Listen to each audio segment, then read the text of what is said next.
Hello बच्चों, आपका आज अपने यूट्यूब चैनल पर फिर से स्वागत है। आज हम लोग पढ़ने वाले हैं क्लास 10 का प्रश्नावली 1.1 का 2 नंबर प्रश्न। इससे पहले मैंने प्रश्नावली 1.1 का 1 नंबर बता चुका हूं। उस पर अगर डाउट है तो आप उनसे सवाल कर सकते हैं। आज हम लोग पढ़ने वाले हैं बहुत ही बेहतर, मजेदार और शानदार। चलिए, ये सवाल अक्सर एग्जाम में आता है। जब लोग पढ़ते थे, बोर्ड एग्जाम देते थे, ये सवाल तो आया हुआ था बिल्कुल। इसमें गलती नहीं करना है। चलिए, इसको बनाएंगे कैसे। सबसे पहले इस तरह से बनाने के लिए सॉल्यूशन लिखते हैं। सॉल्यूशन पहले लिखते हैं। अब इसको कैसे बनाएं, माना पहले हम मानेंगे। इस सवाल में जब बसाने वाला आता है ना तो मानना पड़ता है। माना ए कोई क्या है, धनात्मक, माने कोई धनात्मक विषम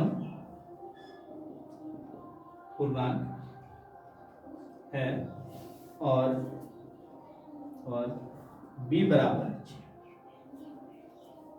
माना है कोई धनात्मक विषम पूर्णांक है और b बराबर 6। बस इसको पहले लिखना है। आपको जो दिया हो ना उसको मान लीजिए, उसको a मान लीजिए, और पहला वाला इस सवाल का होता है वो हमेशा आपको क्या मानना है, b मानना है। ये आप कर लीजिएगा, ठीक है। अब आपको सूत्र प्रयोग करना है। अब क्या करना है आपको, अब आपको याद रखना है एक चीज को, याद रखना है। क्या रखना है, यूक्लिड। क्या याद रखना है, यूक्लिड विभाजन। क्या याद रखना है, यूक्लिड विभाजन। आपको थोड़ा ध्यान देना है कि इस तरह का अगर सवाल आपसे पूछा जाता है तो आपको करना क्या है, यूक्लिड विभाजन परमयिका। यूक्लिड विभाजन क्या आता है, परमयिका। ये आपको याद रखना होगा। तो आपको यहां लिखना होगा कि आप यूक्लिड विभाजन परिमिका से, है ना, या परिमिका के प्रयोग से करना। परिमिका के प्रयोग से हमको पता है क्या होता है, ये बराबर क्या होता है, बी क्यू प्लस आर।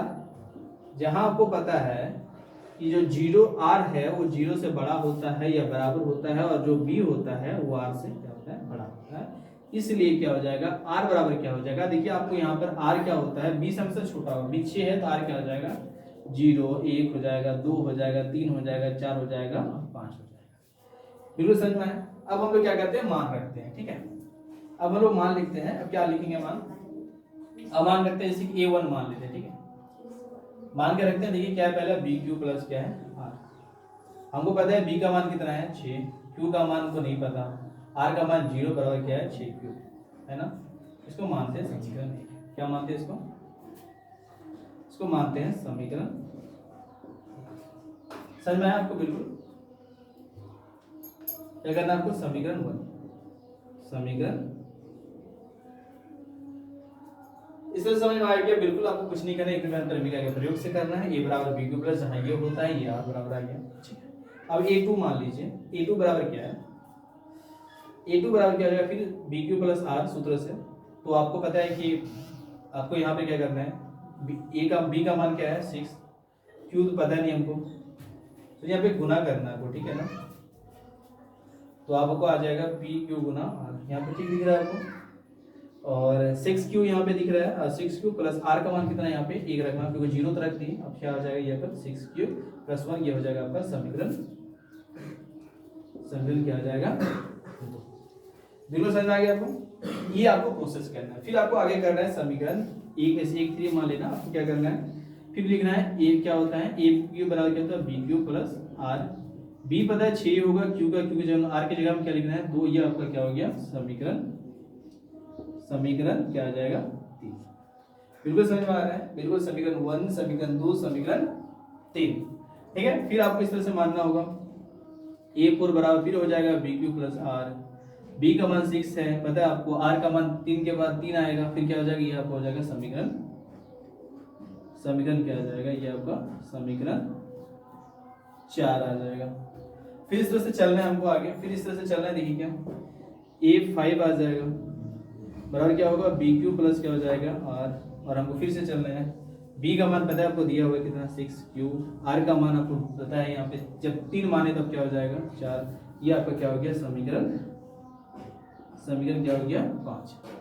इसको फिर आगे चलते हैं। समीकरण 5 हो गया, फिर आगे चलते हैं। आपको पता है कि यहाँ पे क्या करना है। फिर इसके बाद से आगे बढ़ते हैं हम लोग। a5 के बाद क्या आता है, a6। फिर होता है a6 आता है बी क्यू प्लस आर। आपको पता है b का मान 6 है, q r का मान आप देखिए यहाँ पे 5 माने, 4 माने तब क्या मानेंगे, 5। और ये आपका क्या हो जाएगा, आपका ये समीकरण क्या हो जाएगा, समीकरण हो जाएगा 6। समझ में आया बिल्कुल। अब आपको क्या बोला, चूंकि अब चूंकि इनको लिखना है, देखिए ये 6q क्या है, ये विषम सम संख्या है, ठीक है, ये क्या है, सम संख्या। तो देखिए अगर आप q का मान कुछ भी रखेंगे ना, क्योंकि ये सम संख्या है, तो आपका वो रिजल्ट क्या आएगा, सम संख्या ही आएगा, ठीक है ना। अब अगर देखिए यहाँ पे अब यहाँ पे ये क्या आपका विषम संख्या, क्योंकि यहाँ पे 1 है, ठीक है ना, ये क्या हो गया आपका विषम संख्या, ठीक है ना। फिर आपका ये वाला जो पार्ट है, ये पार्ट क्या हो गया, 2 है, तो ये 2 है, तो ये क्या हो जाएगा, सम संख्या लिखना है, ठीक है। फिर यहाँ वाला पार्ट देखिए 3 है, तो ये क्या हो जाएगा आपका विषम संख्या, ठीक है। फिर आपका देखिए यहाँ पे 4 है, तो ये क्या हो जाएगा आपका सम संख्या। फिर यहाँ पे देखिए 5 है, तो ये आपका क्या हो जाएगा विषम, चूंकि क्या हो जाएगा आपका विषम संख्या, विषम संख्या।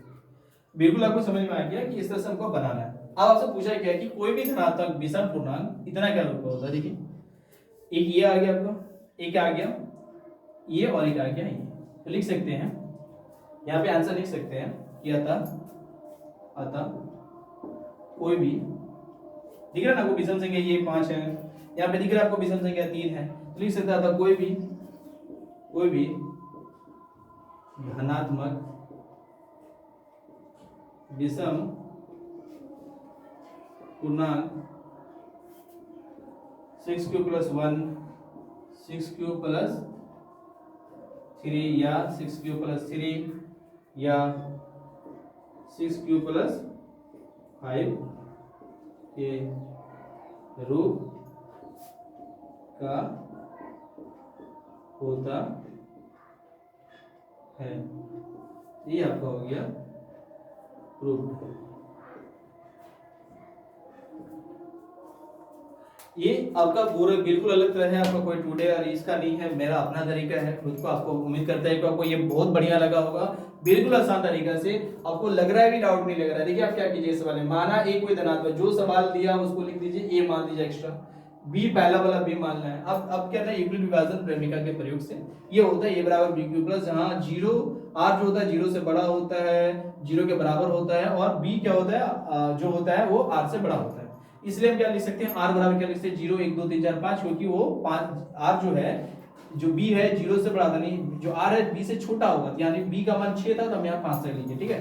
और फिर इसी तरह से इसको सूत्र में बैठा देंगे, 0 का मान रखे, एक बार फिर 1 का मान रखे, फिर यहाँ पे 2 रखे, फिर 3 रखे, 4 रखे, 5 रखे। क्योंकि हमको विषम संख्या बोला है, तो सम संख्या को हमको काउंट करना नहीं है, समझ में आ रहा है आपको। ये सम संख्या है, तो सम संख्या को हमको नहीं लेना है, यहाँ भी विषम संख्या नहीं लेना है, सम संख्या को हमको लेना नहीं, केवल लेना हमको विषम संख्या, ये विषम संख्या, ये विषम संख्या और विषम संख्या। तो अतः लिख सकते इस रूप में आया, अतः कोई भी धनात्मक विषम पूर्णांक 6q+ या 6q+1 या 6q+3 या के रूप में होता है, ठीक है।